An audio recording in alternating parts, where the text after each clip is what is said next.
When customers open our grease pails, they might see a thin layer of oil at the top of the grease and be concerned. Some oil separation, also called puddling, is not a problem and commonly occurs in lubricants.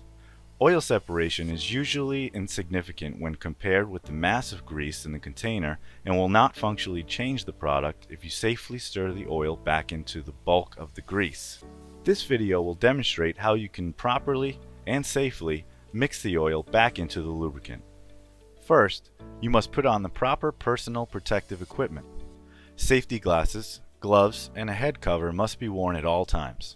A long sleeve shirt or lab coat and closed-toe shoes are recommended. You will use the following utensils in the mixing process: cleaning spray, clean wipes, pail opener, or squeegee, and a rubber mallet. It is important that you have properly cleaned all utensils with solvent solution prior to the mixing process to avoid any contamination. Before opening the pail, wipe down the top of the container with the cleaning spray and clean wipes. Spray the top of the pail and thoroughly wipe away any debris or dust with the clean wipes. This will eliminate the risk of contaminating the product with outside particles.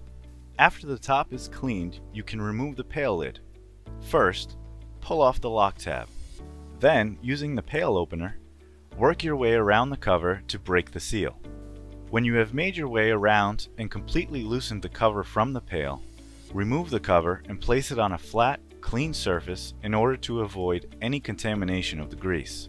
As seen in this example, a thin layer of oil has puddled on the top of the grease. This separation can occur when the grease is exposed to heat over a long period of time, when the pail is stored in a hot storage environment, when the grease surface is uneven, or when the pail is exposed to pressure and altitude changes.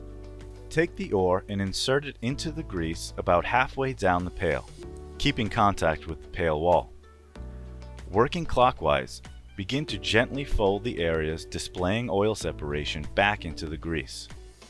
There are several steps you want to avoid when mixing the oil back into the grease. You do not want to push any excess oil out of the pail. All separated oil should be mixed back into the grease and not removed.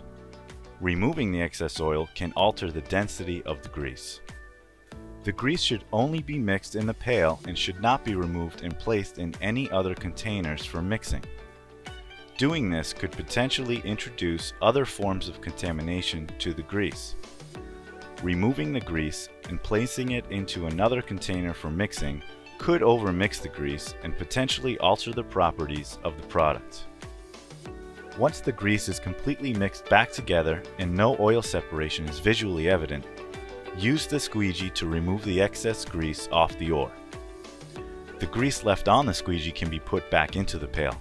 Leaving any peaks or valleys in the grease surface creates pockets for the oil to pool into. Oil separation is more likely to occur in those greases that have uneven top surfaces. It is important that you smooth over the top layer of the grease with the squeegee before the cover is reinstalled. Take care not to leave any craters in the grease surface. Oil separation can be reduced if the surface of the grease is kept smooth during storage. Lastly, using the rubber mallet, reapply the cover to the pail. Place the cover on top and work around in a circular motion. Carefully bang the cover along the edge to secure it onto the pail again.